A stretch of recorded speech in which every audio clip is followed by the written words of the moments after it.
வேலை மட்டும் தனியாக வச்சு நிறைய பேர் வந்து பூஜை செய்துட்டு இருக்காங்க. வேலை மட்டும் தனியாக வச்சு பூஜை செய்யக்கூடாது. வேல் இல்லாமல்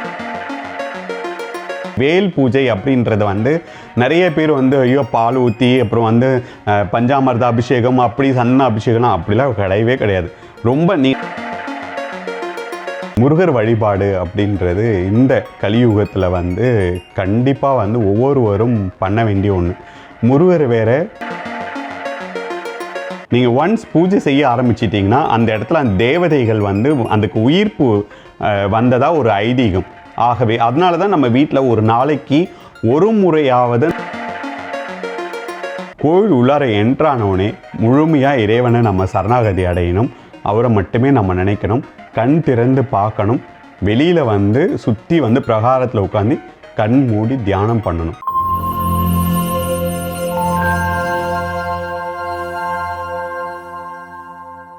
காஸ்மோ வியூ நேயர்கள் அனைவருக்கும் வணக்கம். இன்னைக்கு நம்ம கூட சாது சிவசக்தி யோகி அவர்கள் இருக்காங்க. ஆன்மீகம் சார்ந்த நம்முடைய சந்தேகங்களை அவர்கிட்ட கேட்டு தெரிஞ்சுக்கலாம். வணக்கம் சார். ஓம் குருபியோ நமக. இன்றைய நிகழ்ச்சியில் வந்து முருகர் பற்றி பேசலாம்னு நினைக்கிறேன். முருகர் அப்படின்னு சொன்னாலே யாருக்கு தான் பிடிக்காது. அதில் குறிப்பாக இன்னைக்கு வந்து வேல் மாறல், வேல் பூஜை, இந்த முருகன் சார்ந்த வழிபாட்டு முறைகள் பற்றி எங்களுக்காக சொல்லுங்கள். வேல் மாறல் படிக்கும்போது வேல் பூஜை அதுவும் அதோடு சேர்ந்தது தான். ஆனால் நீங்கள் வேல் மாறல் படிக்கும்போது வேல் பூஜை செய்து தான் ஆகணும்னு கிடையாது. பட் செய்தால் இன்னும் நல்லது. இதுலேயும் வந்து ஒரு தவறு வந்து நடக்குது. என்னென்னா வேலை மட்டும் தனியாக வச்சு நிறைய பேர் வந்து பூஜை செய்துட்டு இருக்காங்க. வேலை மட்டும் தனியாக வச்சு பூஜை செய்யக்கூடாது. வேல் இல்லாமல் முருகர் இல்லை, முருகர் இல்லாமல் வேல் இல்லை.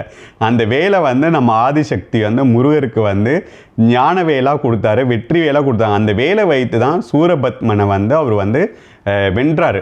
வதம் பண்ணாருன்னு எல்லாரும் சொல்கிறாங்க. வதம் பண்ணலை, அவர் வென்றார். அவர் சாக அடிக்கலை. அப்போ அந்த வேல் வந்து முருகரோடு இருக்கும்போது தான் அதுக்கு வந்து சக்தி வந்து அதிகம். வேலும் முருகரும் வைத்து தான் நம்ம வந்து பூஜை பண்ணணும். ஒன்றா வேல் தனியாக முருகர் தனியாக நம்ம வந்து பூஜை பண்ணக்கூடாது. அதுமாரி வேல் பூஜை அப்படின்றது வந்து நிறைய பேர் வந்து ஐயோ பால் ஊற்றி அப்புறம் வந்து பஞ்சாமிர்த அபிஷேகம் அப்படி சன்ன அபிஷேகம் அப்படிலாம் கிடையவே கிடையாது. ரொம்ப நான் எப்போவுமே எல்லாருக்கும் சொல்கிறது என்ன தெரியுமா, எளிதாக நீங்கள் இறைவனை வழிபடுறது தான் ரொம்ப சீக்கிரமாக வந்து இறைவனை வந்து சென்று சேரும். விபூதி அபிஷேகம் செய்தாலுமே நமக்கு போதுமானது. நம்ம பால் கூட போடணும்னு இல்லை. தண்ணி ஊற்றி விபூதியை போட்டு சந்தனம் போட்டு தண்ணி ஊற்றி அழகாக ஒரு பொட்டை வைத்து நீங்கள் வந்து முருகருக்கும் வேலுக்கும் பூஜை செய்தாலுமே அது வந்து ஒரு மிகப்பெரிய பலனை வந்து உங்களுக்கு தேடித்தரும். அதே மாதிரி வேல் தானம், இப்போ வந்து வேல் தானம் பற்றி நிறைய பேருக்கு தெரியாது. வேல் பூஜை செய்து இப்போ நம்ம வந்து ஒரு வேண்டுதல் முன்வைக்கிறோம் முருகர்கிட்ட.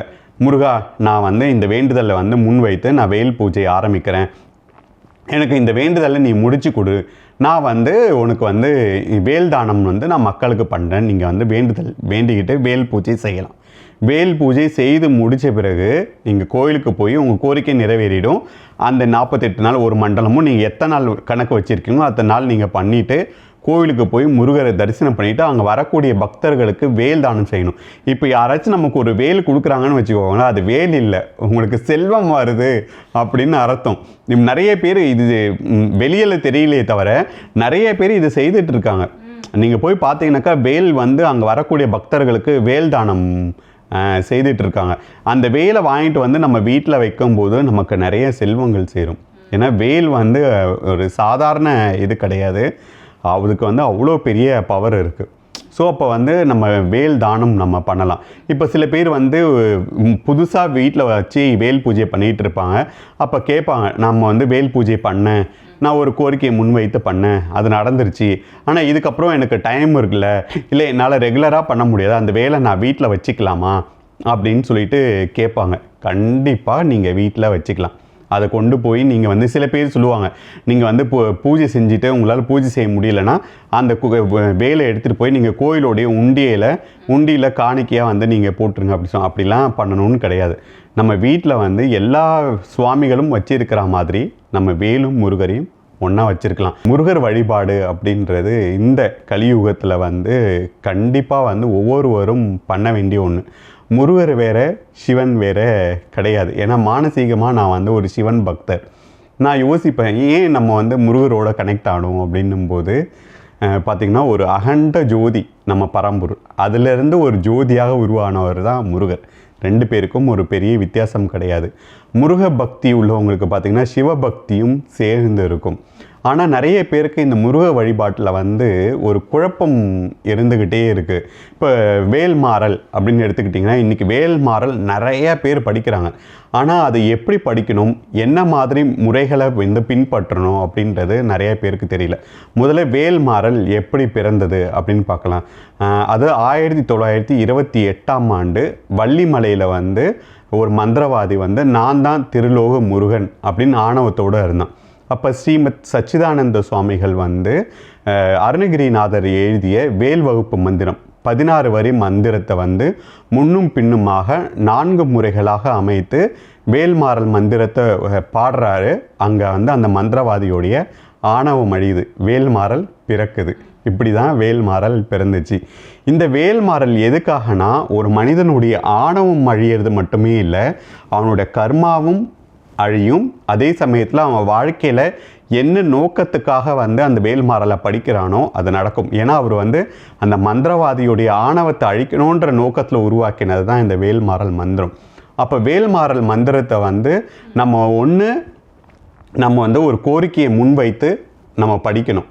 இல்லை பொதுவாகவே ரெகுலராகவே நம்ம வந்து வேல்மாறல் படிக்கிறத ஒரு வழிமுறையாகவே வச்சுக்கலாம். ஏன்னா இன்றைக்கி இருக்கிற இந்த கலிகாலத்தில் நமக்கு ஒரு பலம் தேவைப்படுது. அப்போ வேல்மாறல் படிக்க அதுக்கு நீங்கள் உரு கொடுக்க உங்களை சுற்றி ஒரு ஆறா வந்து கனெக்ட் ஆகும், ஒரு பாசிட்டிவான ஒரு ஆறா வந்து கனெக்ட் ஆகும்.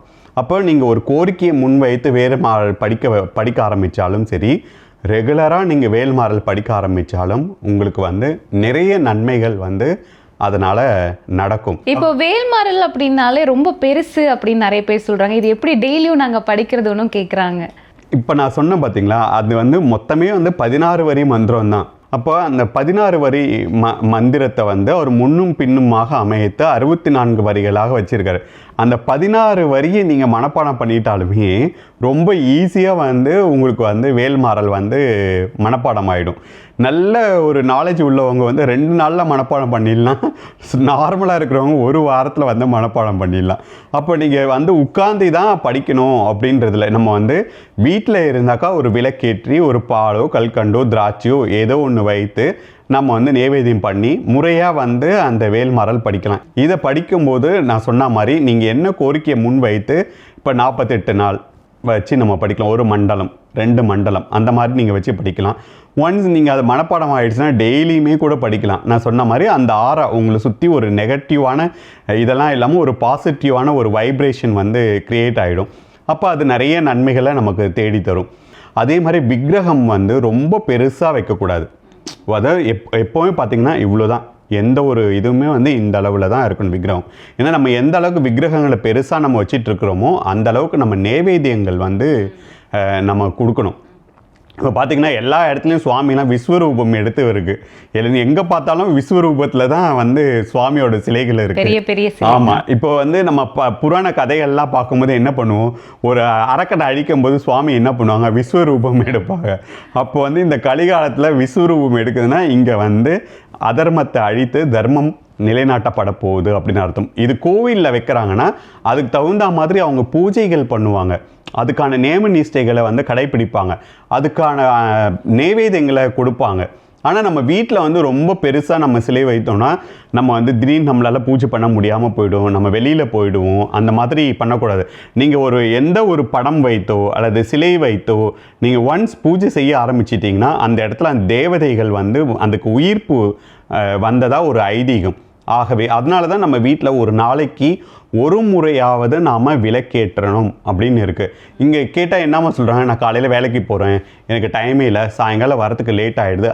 5 நிமிஷம் தான். நீங்கள் குளிச்சுட்டு நேராக போய் ஒரு விளக்கேற்றி பாலோ கல்கண்டோ திராட்சையோ ஏதோ ஒன்று உங்கள்கிட்ட என்ன இருக்கோ, வெல்லம் இருந்தால் கூட வெல்லம் கூட வைத்து நீங்கள் ஒரு நைவேத்தியம் செய்து கையெடுத்து நமஸ்காரம் செய்தாலுமே பூஜை செய்ததற்கு சமம். நைட்டு படுக்க போகிறீங்களா, கையை எடுத்து நமஸ்காரம். அதே மாதிரியே நம்ம வந்து வீட்டில் சுவாமி கும்பிடும்போது 3 விஷயங்களை வந்து நம்ம பின்பற்றணும். முதல்ல வந்து நம்ம இஷ்ட தெய்வமை நம்ம வணங்கணும், அடுத்து நம்ம முன்னோர்கள், அடுத்து நம்ம குலதெய்வம். 3 பேரையுமே நம்ம மனசில் நினச்சி எப்போவுமே நம்ம சுவாமியை வழிபடணும். அதே மாதிரி முருகர் கோயிலுக்கு நம்ம போகிறோம், என்ன பண்ணுறோம், அப்படியே போய் கூட்டம். இன்றைக்கி எந்த முருகர் கோயிலை பார்த்தாலும் கூட்டமாக இருக்குது. போகிறோம், அப்படியே சுற்றுறோம், பிரசாதம் வாங்கி சாப்பிட்றோம், அப்படியே வந்துடுறோம். கிடையாது.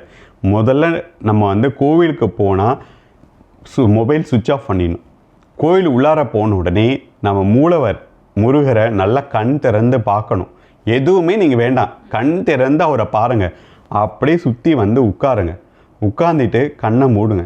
கண்ணை மூடின உடனே அப்படியே அவர் உங்கள் கண்ணில் தெரியணும். அப்போ தான் நீங்கள் வந்து அந்த கோயிலுக்கு நீங்கள் வந்து ஒரு நிலையான மனசோடு போயிருக்கீங்கன்னு அர்த்தம். மினிமம் 15 நிமிடமாவது நீங்கள் அந்த கோயிலில் தியானம் பண்ணணும். அப்போ தான் மனசு எதேதோ நினைக்குது, எதேதோ பண்ணுதுன்னா நீங்கள் கண்ணை மூடி கூட தியானம் பண்ண வேணாம். அங்கே எத்தனையோ விக்கிரகங்கள் இருக்கும், கோபுரங்கள் இருக்கும். அதை பார்த்துட்டு அமைதியாக ஒரு 15 நிமிஷம் உட்காருங்க. அப்புறம் சொல்லுங்கள், நான் கோயிலுக்கு போனேன், எனக்கு எதுவுமே நடக்கவே இல்லை. நம்ம கோயிலுக்கு போனால் தான் அப்போ தான் வந்து குத்து பாட்டு யாராச்சும் மொபைலில் அடிக்கும், அப்போ தான் ஊர் கதையை பேசுவோம். அதெல்லாம் இல்லாமல் கோயில் உள்ளார என்ட்ரானோடனே முழுமையாக இறைவனை நம்ம சரணாகதி அடையணும். அவரை மட்டுமே நம்ம நினைக்கணும். கண் திறந்து பார்க்கணும். வெளியில் வந்து சுற்றி வந்து பிரகாரத்தில் உட்காந்து கண் மூடி தியானம் பண்ணணும். இதெல்லாம் செய்தால் கண்டிப்பாக நிறைய நன்மைகள் நடக்கும். அதேமாதிரி வேல்மாறல் படிக்கும்போதும் வேல் பூஜை செய்யலாம், அல்லது வேல்மாறல் மட்டுமேவும் படிக்கலாம், வேல் பூஜை மட்டுமே தனியாகவும் செய்யலாம். அதனால் கண்டிப்பாக வேல்மாறலுக்கும் வேல் பூஜைக்குமே ஒரு மிகப்பெரிய நற்பலன்கள் இருக்குது. அதாவது காரிய வெற்றி தரும். நீங்கள் என்ன நோக்கத்துக்காக அதை செய்கிறீங்களோ அதை வந்து வெற்றி எது நினைச்சாலும் முருகர் குறிப்பாடா? எந்த கடவுளுமே நீங்கள் எது நினச்சாலும் கொடுப்பாரு. நம்ம இஷ்ட தெய்வமாக இருக்கக்கூடிய எந்த தெய்வத்துக்கிட்ட நீங்கள் எந்த கோரிக்கை வைத்தாலும் செய்து தருவாங்க. ஆனால் அதுக்கு நீங்கள் கேப்பபுளா? எப்போவுமே ஒரு விஷயத்தை டக்குன்னு தூக்கி கொடுத்துட்டா அதை பற்றி தெரியாது. நீங்கள் அதுக்காக போராடணும். நீங்கள் எந்த அளவுக்கு அதுக்கு அது வேணும்னு நீங்கள் உறுதியாக இருக்கீங்கன்றதை இறைவன் நமக்கு வந்து சோதனையை கொடுப்பாரு. இப்போ நீங்கள் ஒரு விஷயம் கேட்குறீங்க, எனக்கு இது வேணும்ப்பா, எனக்கு இதை பண்ணித்தா அப்படின்னு சொல்லிட்டு, அப்படி இல்லை. அந்த விஷயம் உங்களுக்கு உண்மையாக தேவைப்படுதா, அதை கிடைச்சா நீங்கள் வந்து அதை உங்களுக்கு பயனுள்ளதாக இருக்குமா, நீங்கள் அதில் உறுதியாக இருக்கீங்களா அப்படின்ற அதுக்கு தான் நம்ம அதை அந்த 48 நாள்ன்றது இந்த ஒரு மண்டலம்ன்றது என்ன தெரியுமா? இப்போது ஒரு விஷயத்தை வந்து இன்றைக்கி நாம் நினைக்கிறோம், நாளைக்கு மறந்து போயிடுவோம், விட்டுடுவோம்.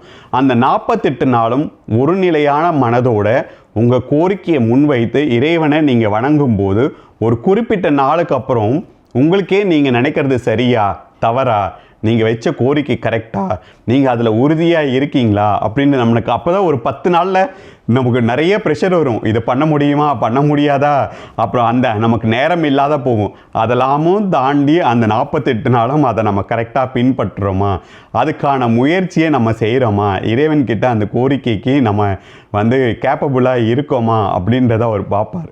அப்படி பண்ணும்போது கண்டிப்பாக நடக்கும். அதுவும் முருகர் வந்து கண்டிப்பாக வந்து பண்ணுவார். ஏன்னா அதுக்கு நானே ஒரு நிதர்சனம். நிச்சயமா. ஸோ இன்னைக்கு நிகழ்ச்சியில் எங்களோட நேயர்களுக்காக வேல்மாறல் எவ்வளோ ஒரு முக்கியமான விஷயம், வேல் பூஜை நம்ம எப்படி செய்யணும் அப்படின்றத பற்றி ஒரு தெளிவான விளக்கம் கொடுத்தீங்க. ரொம்ப நன்றி. ஹரஹர மகாதேவா.